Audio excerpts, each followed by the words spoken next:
Is that? Yeah, I think it's working.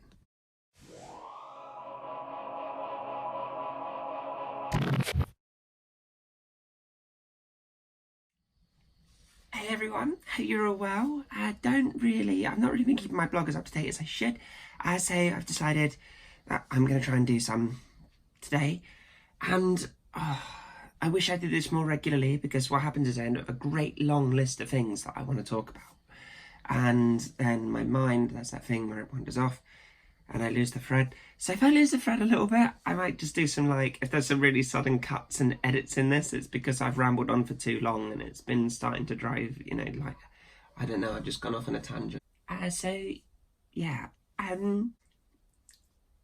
guilt is what I'm going to start with. I've been really struggling with guilt, and it's this thing that I can't escape, but I can't justify escaping either. There's no two ways about it, and this isn't up for discussion, okay?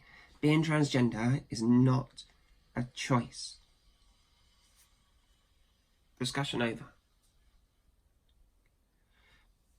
But that doesn't help me when it comes to the guilt that I feel for the problems I have caused, whether it was deliberate or not. I didn't choose to cause these problems, but nevertheless I am the root of these problems. The problems for my family and for the people close to me. And I don't feel good about that. It's an enormous upheaval and disruption, and whilst we all sit there and say, well, we haven't fundamentally changed as a person, yeah, but the world doesn't see us like that. And you can sit there and say that being trans isn't a choice, I didn't have a choice in this. It doesn't make you any less responsible for the implications. I'm still the reason for so much of the disruption. And so, yeah, I'm struggling with the guilt thing at the moment, because I don't know, I just see the harm. It's not harm, it's not really causing any real harm, but the stress and the upset it's causing people, and that sucks. And particularly this time of year, Pride Month, Pride season, where we stand here and say, respect us, give us the rights we deserve.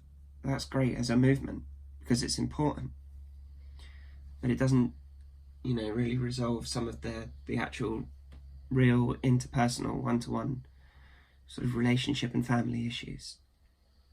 It doesn't matter how many rainbows I take to my parents' house, it's never going to solve that problem. It doesn't matter how many rainbows I wave, around my child, it isn't going to stop bullying at school. And so, anyway, whatever, the upshot is that, yeah, I'm struggling with guilt a little bit at the moment. I might pause here, sorry. Okay, moving on. Something I had it said to me, I can't take credit for the advice, but something I try and say to people now, because it was such wonderful advice for me, particularly people who have just come out, is that you need to give these things time. Give it a year was what somebody just kept saying over and over to me. And oh my God, they were so right. They're like properly right. Things do change. I suppose there's two sides of it. For me anyway, when I first sort of was like building up to coming out, I felt like as soon as I say it, that's it, I'm out, it's done, it's dusted, it's finished. No, it's not quite that easy. In some respects, being trans is in coming out as trans is very different to coming out as gay or lesbian, bisexual, pansexual, or any other sexuality. And the fundamental difference is that because being transgender isn't a sexuality, it's a fundamental difference in who you are, is it's a lot less private, I think, than sexualities. Now, don't get me confused. Not for 1 second am I saying that, we should keep our sexualities private. But generally, our sexuality doesn't come up in conversation. You don't introduce yourself as, "Hi, I'm Tom and I'm a gay man." You introduce yourself and you just get on with the conversation. Now, I don't introduce myself as a transgender woman. I say, "Hello, I'm Samantha, I'm transgender, nice to meet you." But 5'11", shoulders, look how far apart my shoulders are, it's ridiculous. And my voice, things do give me away as being transgender.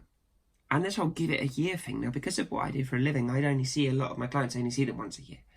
So it's not like I've said, I'm out, that's it. Yeah, sure enough, I did send an email to everybody, but I'm still meeting people for the first time since coming out. Clients, professionals, this isn't just friends and randoms, this is clients, people with whom I work. The guy that I'm seeing later this week, he must have been about the last person I saw before I came out. And my hair had grown quite a bit since then.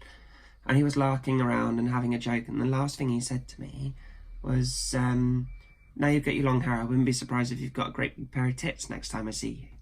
And I bit my tongue. I was just like, "Well, I'm seeing you Wednesday, and hello." So yeah, that should be interesting. But my point is that, I think coming out, it gets built up into this massive one-hit problem, and it doesn't need to, because it's a process, it's a daily process. I think, to me, looking back, coming out was much more about admitting and accepting for myself who I was, and then deciding who I was, who I thought was deserving of sharing that with. Yeah, so that's coming out for me. The give it a year thing, I don't know, a year seems to be a sensible amount of time for things to sort of fall into place. No, not every single problem is going to be resolved, but we have a whole host of experiences in the course of a year, work, family events, holidays, seeing people that you haven't seen for nearly a year. In fact, these are all sort of just like experiences that we have when we're growing up, but for a lot of trans people, at least for me anyway, sorry, it's really presumptuous.